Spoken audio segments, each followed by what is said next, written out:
في الأنام سيدنا ونبينا وحبيبنا وشفيعنا وقرة أعيننا ومولانا محمد صلى الله عليه وسلم. سبحانك لا علم لنا إلا ما علمتنا إنك أنت العليم الحكيم. ربي يسر ولا تعسر يا ربي تمم بخير.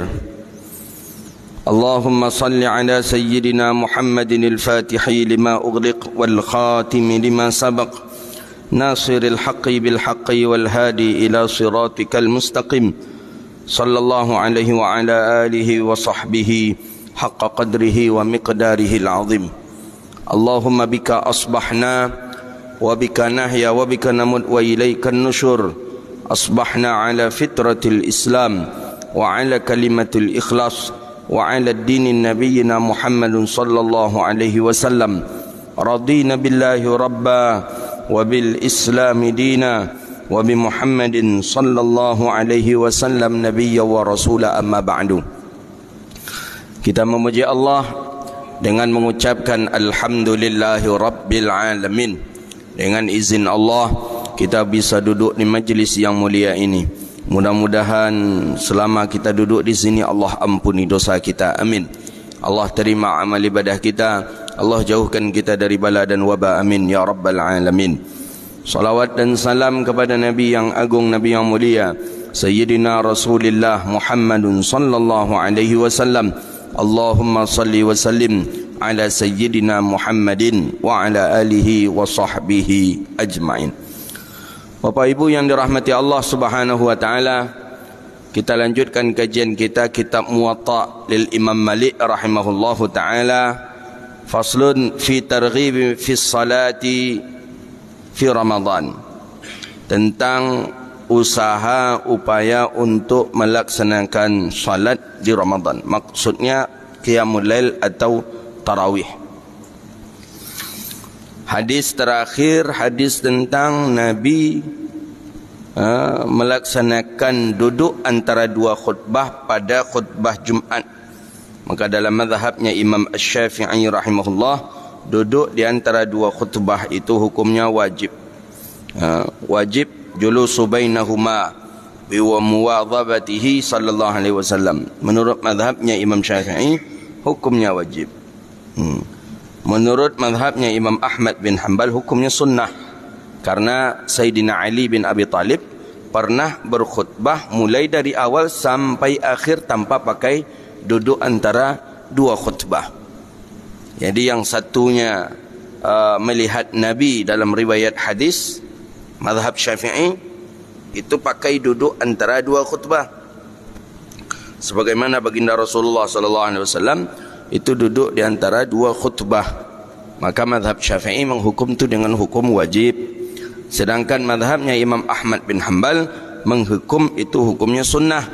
Karena Sayyidina Ali ibni Abi Talib berkhutbah mulai dari awal sampai akhir tanpa pakai duduk antara dua khutbah. Jadi ada dua hukum di sana. Ada hukum wajib, ada hukum sunnah. Hukum wajib mazhab Syafi'i dengan dalil Nabi setiap berkhutbah Jumat Nabi duduk di antara dua Jumat. Maka dalil karena Nabi melakukan itu mazhab Syafi'i menghukum wajib. Jadi tak sah khutbah seseorang apabila si khatibnya tidak duduk di antara dua khutbah. Nah gitu. Sedangkan menurut mazhabnya Imam Ahmad ibni Hanbal, duduk di antara dua khutbah itu hukumnya sunnah. Kenapa? Karena pernah Sayyidina Ali bin Abi Talib itu tidak melakukan duduk di antara dua khutbah. Jadi mulai dari awal langsung berdiri khutbah pertama, khutbah kedua berdiri sampai selesai. Nah, Sayyidina Ali ibni Abi Talib radhiyallahu taala anhu. Ini semakin hari semakin kita jumpai nanti. Karena banyak orang hari ini yang tidak berpegang teguh dengan mazhabnya lagi. Dia berpegang teguh dengan hadis katanya. Bukan ulama-ulama fikih itu tidak berpegang teguh dengan hadis. Hadis juga dalilnya. Cuman dia ingin mengajak kita lebih konsisten, lebih istiqamah. Begitu dia. Ya, Buktinya seperti contoh permasalahan ini saja, permasalahan ini. Kadangkala Nabi salat dengan tidak membajaharkan bismillah. Hadisnya jelas. Kadangkala Nabi salat dengan menjaharkan bismillah. Nah, bagaimana kita seorang mukmin berprinsip kalau seandainya kita berpatokan kepada hadis? Oh, kadangkala kita salat pakai bismillah, kadang kita salat tak pakai bismillah, begitu? Tidak. Kalau begitu berarti kita tidak konsisten dalam ibadah. Ulama mengajarkan, anda pilih, anda mazhab apa? Saya mazhab Syafi'i. Mazhab Syafi'i jaharkan bismillah. Ini dalilnya. Yang tidak boleh itu mazhab ini menghantam mazhab ini. Maksudnya orang yang baca bismillah menyalahkan yang tak baca bismillah. Ini yang tak boleh. Orang yang tak membaca bismillah menyalahkan orang yang baca bismillah di situ, karena kedua-duanya sama-sama ada dalil. Nah, permasalahan dia hari ini adalah ketika orang-orang yang menafikan mazhab, menafikan fikih. Kami tidak ada pakai fikih kami langsung aja ke Rasulullah. Karena fikih itu menurut kami sama saja dengan kita, itu kan manusia, buatan manusia juga. Kan? Buatan manusia. Memang buatan manusia, tapi setelah diolah menjadikan sebuah kajian yang tinggi. Itu ulama-ulama yang berijtihad itu bukan sembarangan orang ini. Imam Syafi'i, ya, Imam Abi Hanifah bin Nu'man, Imam Maliki, Imam Ahmad bin Hanbal. Mana ada orang yang hari ini sehebat kemampuan seperti ulama mazhab yang 4? Tidak ada. Profesor pun dia, doktor pun dia, tidak ada. Tidak ada orang yang menyamakan keilmuan dengan ulama yang berempat ini. Imam Syafi'i, Imam Hanafi, Imam Maliki, Imam Ahmad ibn Hanbal. Apalagi Imam Ahmad bin Hanbal.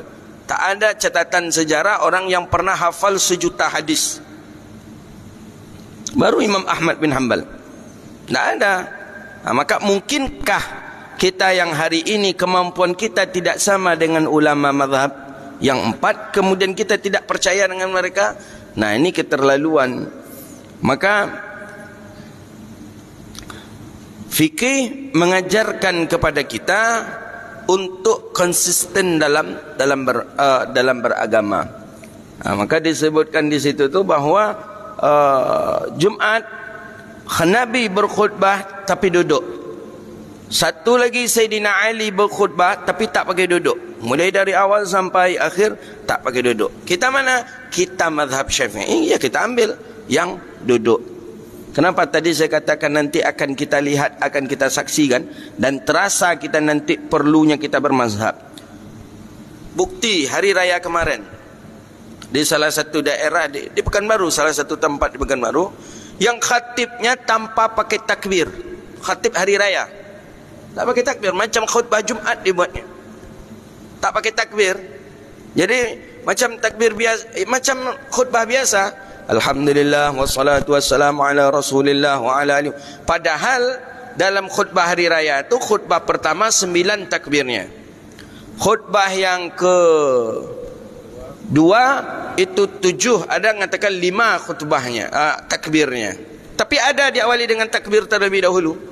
Allahu akbar, Allahu akbar, Allahu akbar, Allahu akbar, Allahu akbar, Allahu akbar, Allahu akbar, Allahu akbar, Allahu akbar, la ilaha illallah, wallahu akbar, Allahu akbar, walillahil hamd. Baru muqaddimah, alhamdulillah, alhamdulillahilladzi faddala. Itu khutbah. Nah, kemarin sudah kita jumpakan, ini curhat beberapa pengurus masjid dengan jamaah. Khatib tidak berkhutbah, tidak bertakbir ketika khutbah hari raya. Tidak pakai takbir. Jadi langsung saja, Assalamualaikum warahmatullahi wabarakatuh. Udah langsung dia tanpa pakai takbir. Langsung membaca muqaddimah tanpa pakai takbir. Jadi kata pengurus masjid ini, ada jamaah makmum di bawah mengingatkan at-takbir. Nah, ini makmum, berarti makmum ini pernah ngaji nih. Takbir. Tetap ustaz tadi tak peduli. Jadi setelah turun kata ustaz khatib tadi, takbir, apa kata dia? Takbir ketika khutbah itu masih diperselisihkan oleh para ulama kata ni. Yang ada tu takbir ketika salat kata ni. Jadi ketika khutbah itu tidak. Nah, kita mulai menjumpakan yang ini nih. Masyarakat mulai bingung. Itulah gunanya mazhab. Di mazhab kita Syafi'i, mazhab jumhur ulama, khutbah hari raya pakai takbir. Nah, amalkan itu. Terlepaslah ada khilaf yang ulama begini. Itu kan ulama yang bahasnya. Kita karena mazhab kita Syafi'i, ya itu yang kita amalkan. Nah, itu jumpa kita itu. Tak ada bertakbir katanya. Baik itu di awal muqaddimah khutbah atau di dalam pertengahan khutbah juga tak ada bertakbir. Nah, ini akan kita jumpai. Akan kita jumpai lagi orang yang menyepelekan mazhab, orang yang menyepelekan fikih. Hari ini kita jumpakan lagi mana? Mereka yang setiap 2 rakaat salat tasyahud akhir mereka seperti tasyahud awal. Ini dah banyak pula orang-orang kita ni. Dari dulu ngaji mazhab Syafi'i, tiba-tiba salat 2 rakaat, salat sunat qabliyah ba'diyah. Duduknya macam duduk tasyahud awal. Itu termasuk ni karena virus ini nih. Jadi kata dia, Nabi itu setiap 2 rakaat salat Nabi duduk iftirash. Iftirash itu duduk tasyahud awal. Itu kata mereka, setiap 2 rakaat salat Nabi duduk seperti itu. Nah, tidak. Nabi duduk iftirash di antara 2 rakaat salat dan tasyahud awal. Jelas dalam riwayat hadis. Dan setiap akhir salat Nabi dengan duduk tawarruk. Walaupun salat Nabi 2 rakaat. Walaupun dengan 1 rakaat. Yang dalam satu riwayat mengatakan Nabi tak pernah salat 1 rakaat walaupun witir. Witir Nabi paling sedikit 3 rakaat. Itu pun sekali saja. Mencontohkan kepada kita. Dengan berapapun jumlah rakaat salat Nabi, duduk terakhir Nabi tetap duduk tawarruk, bukan duduk iftirash. Hari ini banyak jamaah kita yang mulai mencoba-coba temakan oleh dia bahawa setiap 2 rakaat salat duduknya itu mesti iftirash. Iftirash itu duduk antara 2 sujud itu.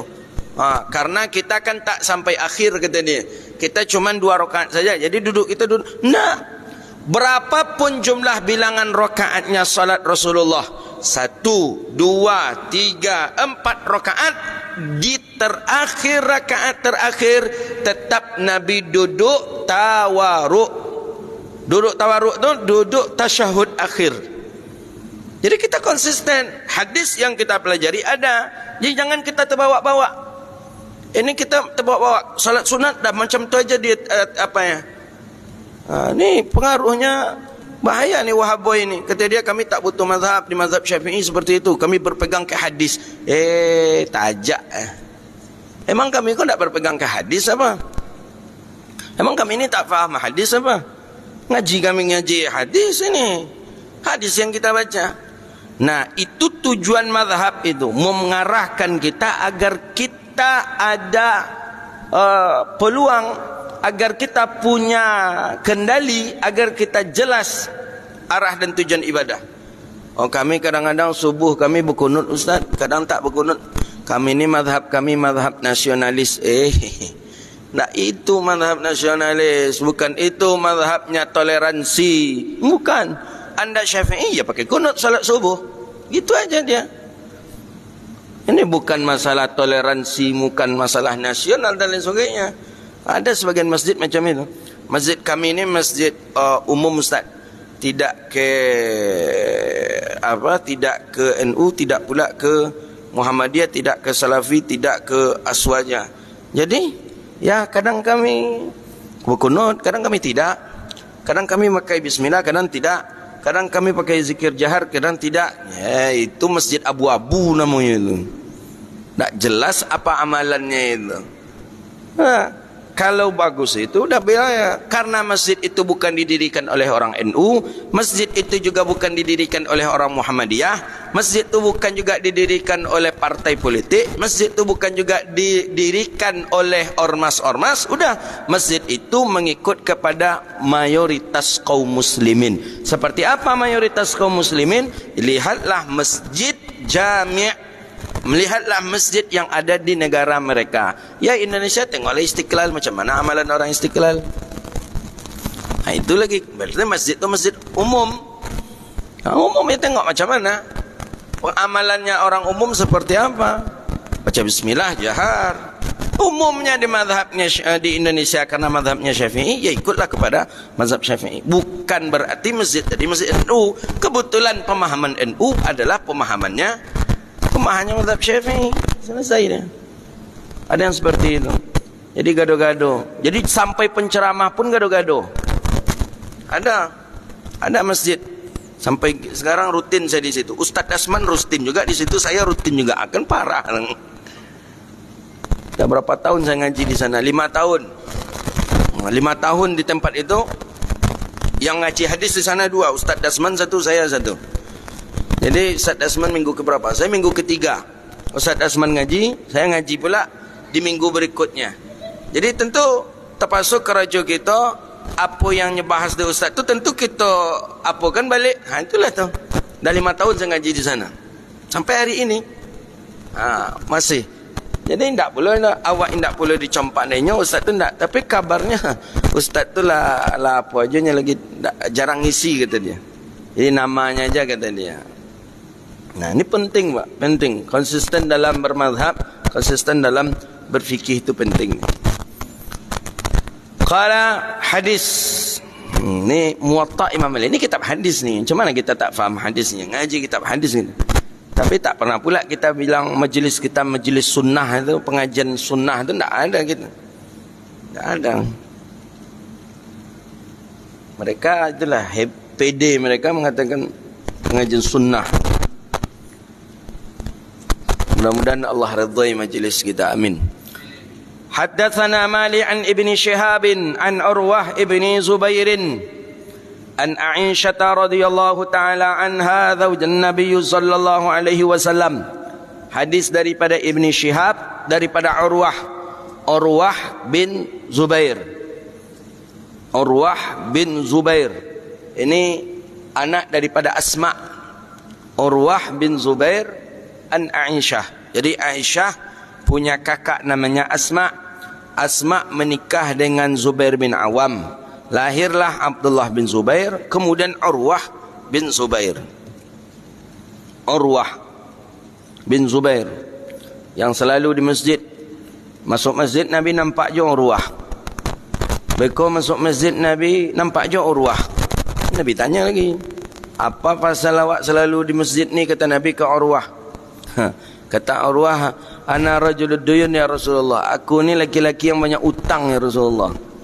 Jadi kalau orang lama-lama di dalam masjid tu mungkin sedang banyak utang ini. Tapi ini bukan banyak utang karena lari dari hutang tak. Jadi kata Nabi, aku munajat kepada Allah, aku berdoa kepada Allah agar Allah selesaikan hutangku, agar Allah cepat tunaikan hutang aku.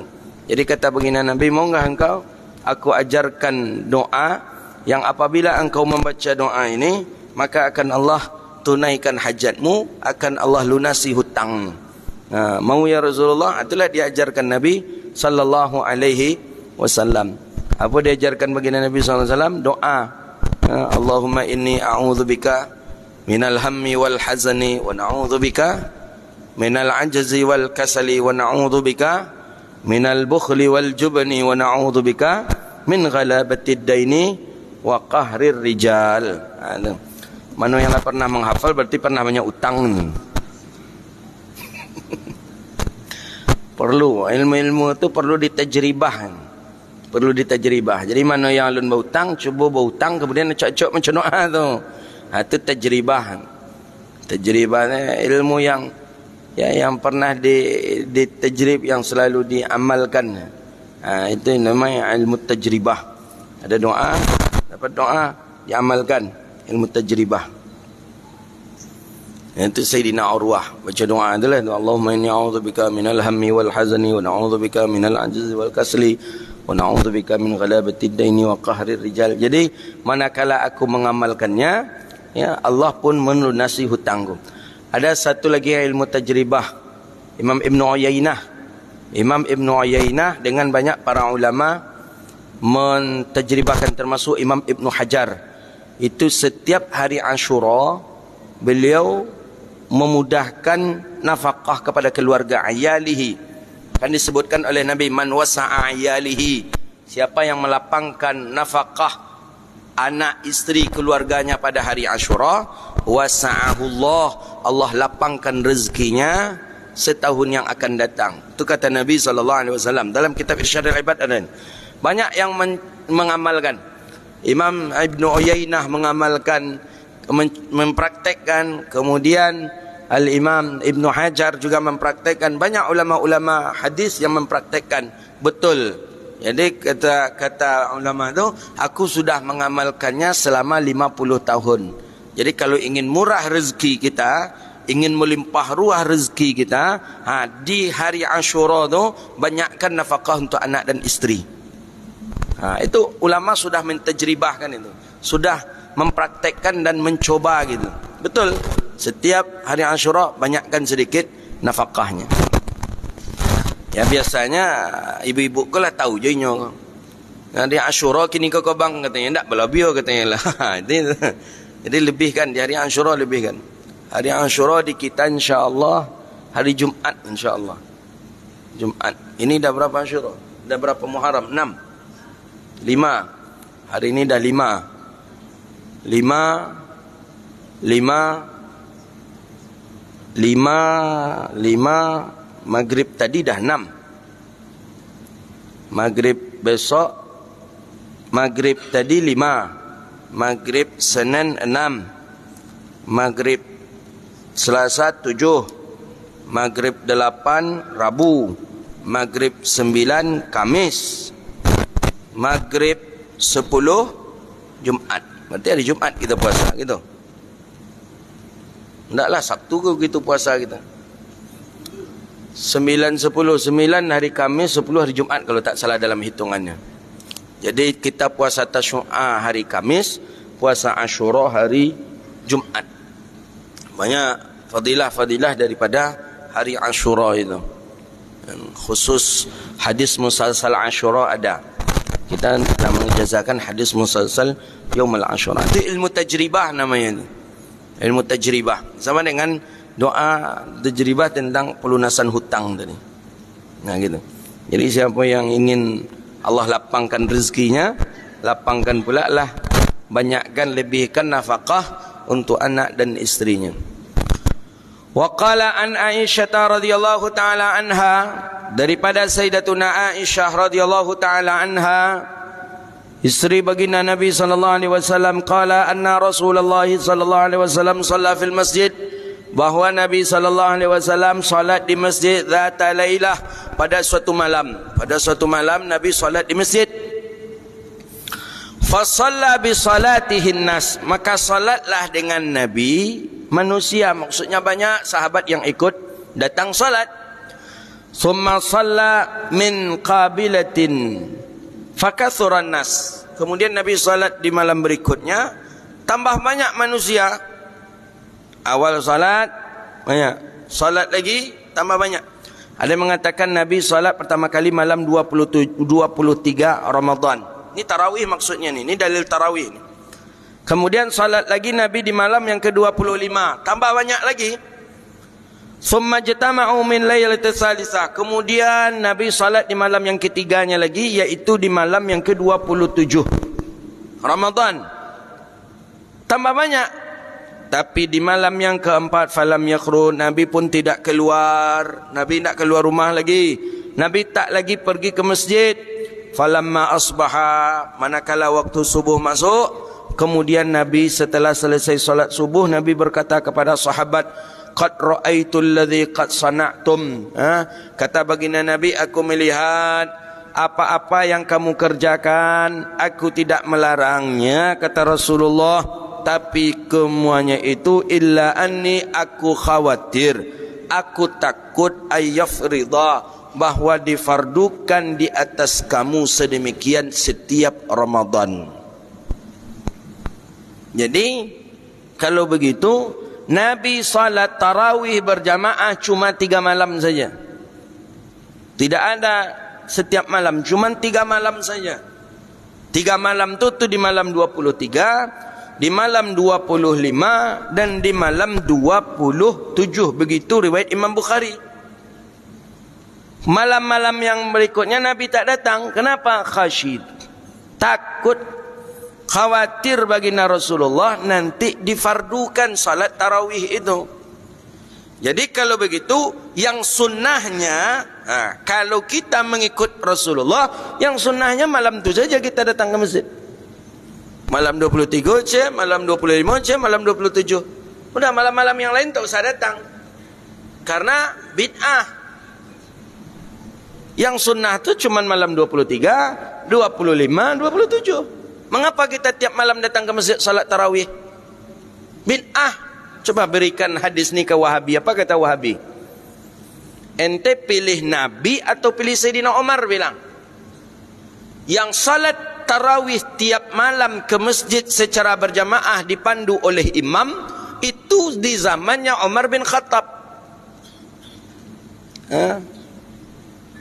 Zaman Sayyidina Umar, Ka'ab ibn Zuhair, Ka'ab bin Akhbar yang jadi imam. Nah, berganti-gantian. Sekarang di zaman Nabi, Nabi tak pernah salat tarawih ke masjid kecuali 3 hari saja. 23, malam 25, malam 27. Tapi Sayyidina Umar salat tarawih ke masjid tiap malam, dari malam pertama sampai malam terakhir. Coba balikkan pertanyaan itu ke Wahaboy. Ente pilih Nabi atau pilih Umar? Bilang. Apa agaknya kata Wahabi itu? Mungkin kalau nak pandainya menjawab kritiang jangguit itu mungkin. Dia kan nuduh kita, ente ikut Imam Syafi'i atau ikut Nabi? Okey. Kita balikkan ke dia, ente ikut Nabi atau ikut Sayyidina Umar? Bilang. Sayyidina Umar tarawihnya tiap malam dipimpin oleh satu imam. Nabi nak. Nabi ke masjid tu salatnya cuma malam 23, malam 25, malam 27. Begitu keterangannya dalam hadis. Dan itu tidak berjamaah. Nabi salat sendirian, sahabat tambah banyak datang, salat sendirian-sendirian, tambah banyak, akhirnya Nabi berhenti. Nah, jadi pertanyaannya kepada Wahabi, ente ikut Nabi atau ente ikut Sayyidina Umar? Saya ikut Sayyidina Umar. Ente bid'ah, bilang. Ahli neraka, mak sakit hati dia nyawa itu dah masuk neraka. Nah, tu gunanya apa? Tu gunanya fikih. Nabi kan sudah katakan, apa kata baginda Nabi sallallahu alaihi wasallam? Ikutilah, iqtadu anni. Kata baginda Nabi sallallahu alaihi wasallam, ikuti aku wa sunnati wa sunnatul khulafa'ir rasyidin al mahdiyyin min ba'di. Ikuti sunnahku, kata Rasulullah, dan sunnah khulafa'ir rasyidin al mahdiyyin min ba'di. Sayyidina Umar khulafa'ir rasyidin tak? Khulafa'ir rasyidin. Maka dengan kita mengikut Sayyidina Umar, maka kita sama dengan mengikutnya Rasulullah sallallahu alaihi wasallam. Maka fahadzal dalil, inilah dalil kata musannif bahwa anna tarawih fil masajid, bahwa salat tarawih di masjid itu lebih afdal indal jumhur, menurut para jumhur ulama. Jadi nak afdal di rumah tak afdal. Salat tarawih kita di rumah tidak afdal, walaupun ramai. Tetap masjid yang paling afdal. Nah, masjid afdal untuk salat tarawih. Ini juga sebagai dalil bahawa apa? Jawadul iqtida'u fin nafilah. Boleh mengikut pada ibadah sunnah. Jadi maksud mengikut di sini, para sahabat pun keluar untuk mengikuti Rasulullah sallallahu alaihi wasallam. Para sahabat walaupun Nabi tak menyebutkan salat berjamaah, sahabat ikut saja di belakang. Mana contoh ketika salah seorang sahabat Nabi yang diundang datang ke rumah. Ingat kita siapa namanya? Dia ingin rumahnya itu dapat berkah agar Nabi salat di dalamnya. Nabi datang. Siapa nama sahabat itu? Nabi datang. Ketika Nabi datang itu, Nabi salat. Salat di mana, kata Rasulullah? Engkau mau aku salat di situ ya Rasulullah. Dan Nabi salat. Salat Rasulullah, si fulan ikut berjamaah dengan Nabi, bermakmum dengan Rasulullah. Nabi larang? Tidak. Nabi katakan tidak sah salat engkau? Tidak. Maka dari situ jawazul iktida'u biman lam yanwa imamah. Maka dari situ boleh mengikut kepada seorang imam walaupun imam tadi dengan tidak meniatkan dirinya sebagai imam. boleh bermakmum pada solat sunat, dan boleh juga berimam kepada imam yang tidak meniatkan dirinya sebagai imam. Apa contohnya ini? Apa contohnya? Masbuk. Ini kata Wahabi tak boleh berimam kepada imam masbuk katanya. Anda ada bagaimana kita berimam kepada imam masbuk sedangkan dia pun makmum kata dia. Masbuk pula lagi kata dia. Tengok video-video Wahabi. Boleh ni. Berniat kepada imam yang dia tidak berniat bermakmum kepada imam yang tidak meniatkan dirinya jadi imam. Wa huwa madhhabul jumhur, dan ini pendapat mayoritas kalangan ulama membolehkan. Illa fil Jum'ah, kecuali pada Jumat. Jumat tak boleh. Maka dalam Jumat imam wajib meniatkan dirinya sebagai imam. Tak boleh imam tak meniatkan dirinya sebagai imam. Wajib hukumnya itu. Kalau seorang imam tidak meniatkan dirinya menjadi imam pada solat Jumat, batalat, maka batalah Jumat wa i'adataz zuhri, dan mesti diulang solat zuhur. Jumat batal, tambah 4 rakaat solat zuhur kita bersama. Maka imam solat Jumat penting. Maka kadang kita khawatir imam-imam yang tak mengaji fikih ni, yang tak mengaji fikih, macam mana, dari mana dia tahu kira-kira wajib bagi dirinya untuk meniatkan dia jadi imam, padahal dia jadi imam Jumat. Dia jadi imam Jumat. Pernah saya tanya, imam solat Jumat, iya, ada nak meniatkan diri jadi imam tadi? Oh, tak penting kata dia. Dia bilang tak penting kata dia. Tak harus kita meniatkan diri kita jadi imam, kan sah solat kita ustaz. Itu kalau solat biasa, solat maghrib, solat subuh, solat tarawih. Kalau solat Jumat, wajib niat seorang imam meniatkan dirinya menjadi imam. Kenapa? Siapa dapat jawabannya? Karena hukum solat berjamaah solat Jumat wajib. Maka wajib bagi si imam meniatkan dirinya menjadi imam. Ya, tak pernah imam belajar fikih lain. Di mana? Waktu di MTS katanya. MTS. Fikihnya fikih apa? Fikih bukan fikih kitab apa? Bukan fikih kitab kuning. Fikih ibadah. fikih ibadah. Hati-hati Pak. Coba tes nanti imam-imam yang imam niat tak tadi diri imam jadi imam solat Jumat Pak? Kalau tidak, jelas dalam pendapat para ulama, kalau dia tak berniat dirinya menjadi imam pada solat Jumat, batal Jumatnya, i'adataz zuhri, ulang solat zuhur balik. Kan berat konsekuensinya itu. Makanya penting harus yang alim, yang punya ilmu fikih. Maka dari sini boleh mengikut kepada nafilah, mengikut kepada yang sunnah. Jadi kalau begitu boleh mengikut bermakmum kepada yang salat sunat. Berarti kalau ada orang sedang salat sunat di masjid, kita salat ingin berjemaah dengan dia, jemaah boleh. Jawazul iktida' biman lam yunwa. Ini juga dalil ini. Kita qiyamul lail, tahajud berjemaah di masjid. Itu dipermasalahkan Wahabi juga tu. Kan Ramadan kita qiyamul lail, tahajud berjemaah kan? Dipimpin oleh imam.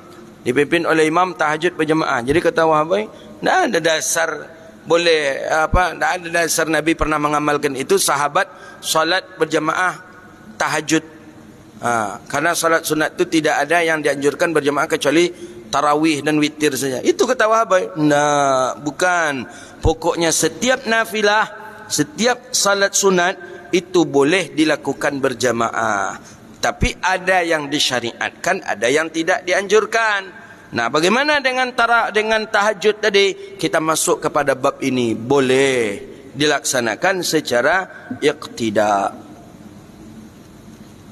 Nah, jadi kita akan menjumpai perkara-perkara yang aneh yang tak lazim orang tua-tua kita dulu buat.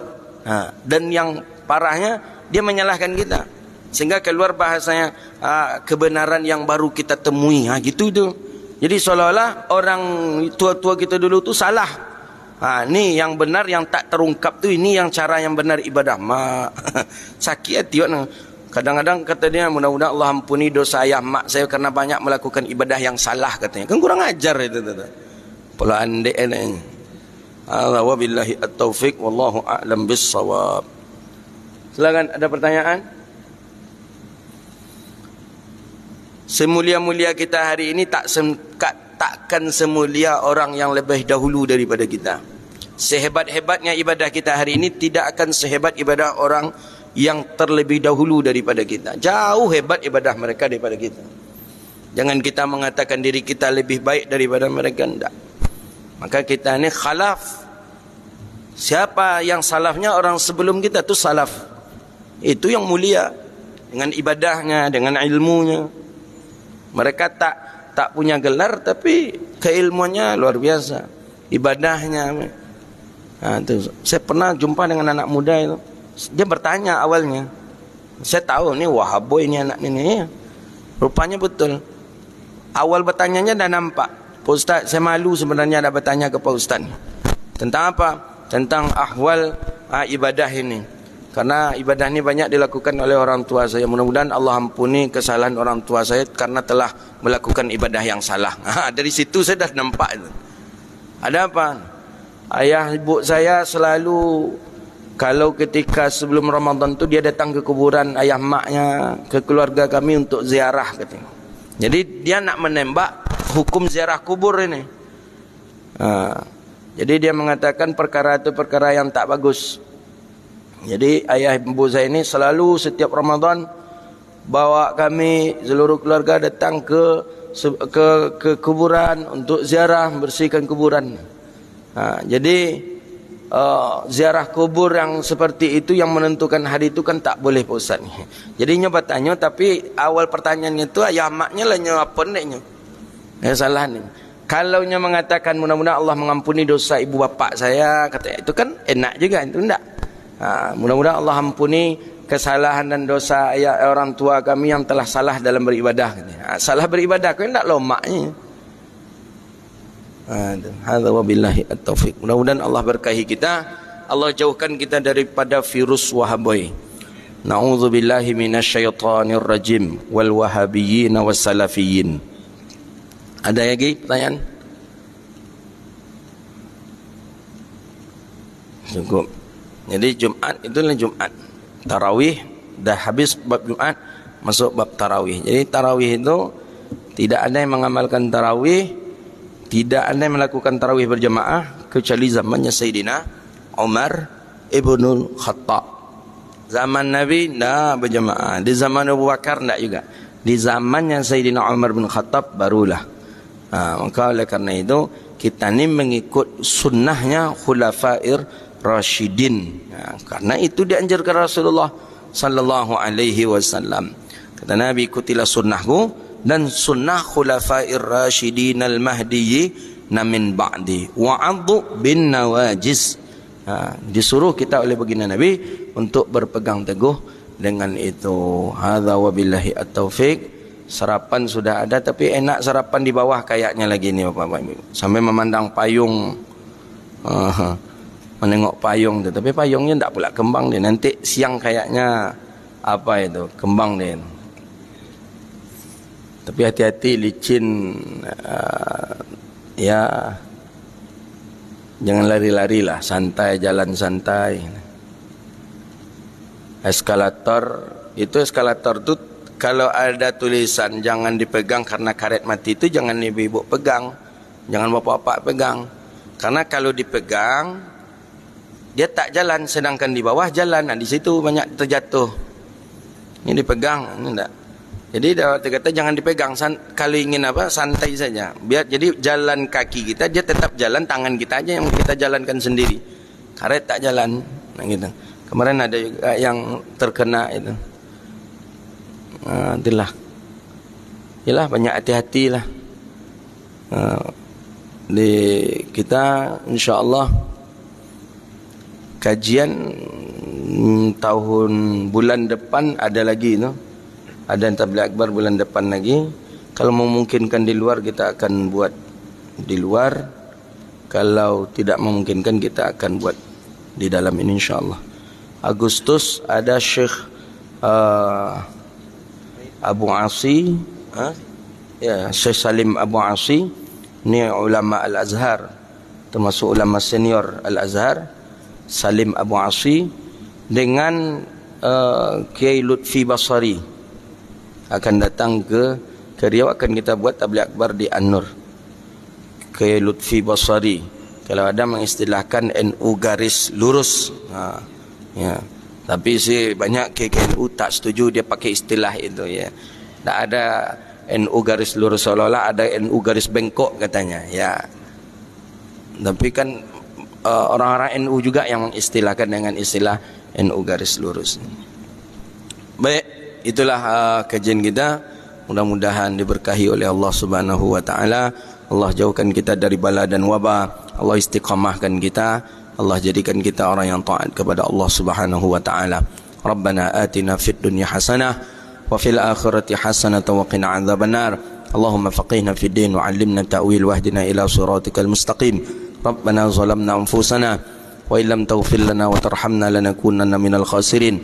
Allahumma 'izzal islam wal muslimin. Allahumma ansuril muslimina fi kulli makan ya rabbal alamin. Rabbana wa atina ma wa'adtana 'ala rusulika wa la tukhzina yawmal qiyamah innaka la tukhliful mi'ad. Rabbana wa atina ma wa'adtana 'ala rusulika wa la tukhzina yawmal qiyamah innaka la tukhliful mi'ad. Allahumma ja'alna ahlana wa auladana min ahli al-'ilmi wa ahli al-khair wa la taj'alna wa iyyahum min ahli as-su'i wad-dharri wal jahli. Rabbana atina fid dunya hasanah wa fil akhirati hasanah wa qina 'adzabannar. Wa sallallahu ala sayyidina Muhammadin sahbihi ajma'in. Walhamdulillahi rabbil alamin. Assalamualaikum warahmatullahi wabarakatuh.